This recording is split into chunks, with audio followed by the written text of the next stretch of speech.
आठवें वेतन आयोग 8th पे कमीशन के टर्म्स ऑफ रेफरेंस से संकेत मिला है कि सरकार अब सरकारी कर्मचारियों की सैलरी को प्राइवेट करने के बराबर करने का विचार कर रही है।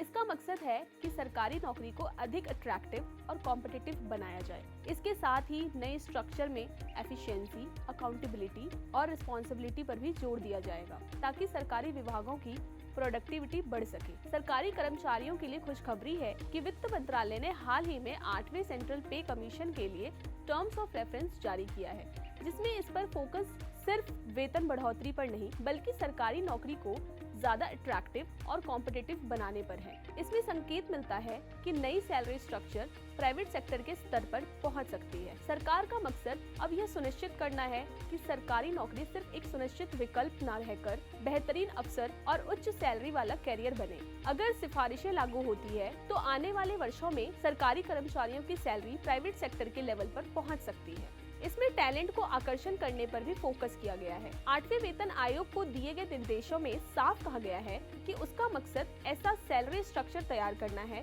जो प्रभावशाली और कुशल लोगों को अट्रैक्ट करे। अब सरकारी नौकरी सिर्फ परमानेंट नहीं बल्कि करियर ग्रोथ और बेहतर वेतन के लिए भी जानी जा सकती है। इसमें जो सैलरी स्ट्रक्चर होगा वो प्राइवेट के समान होगा। TOR यानी टर्म्स ऑफ रेफरेंस के मुताबिक आयोग को इस बात पर विचार करना है कि सरकारी कर्मचारियों की सैलरी प्राइवेट सेक्टर के बराबर या करीब लाई जा सके, खासकर उन पदों के लिए जहां स्पेशल स्किल्स की जरूरत होती है। इसका मतलब यह है कि IT, डेटा, इंजीनियरिंग, विज्ञान या प्रशासन जैसे क्षेत्रों में काम करने वालों को ज्यादा फायदा मिल सकता है।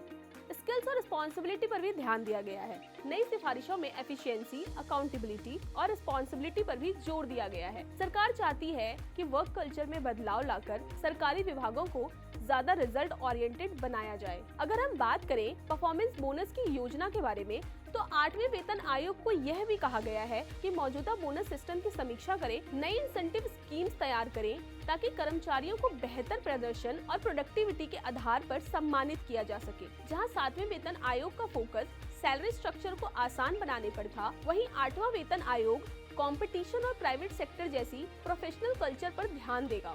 ऐसे ही खबरों के लिए देखते रहिए जागरण बिजनेस।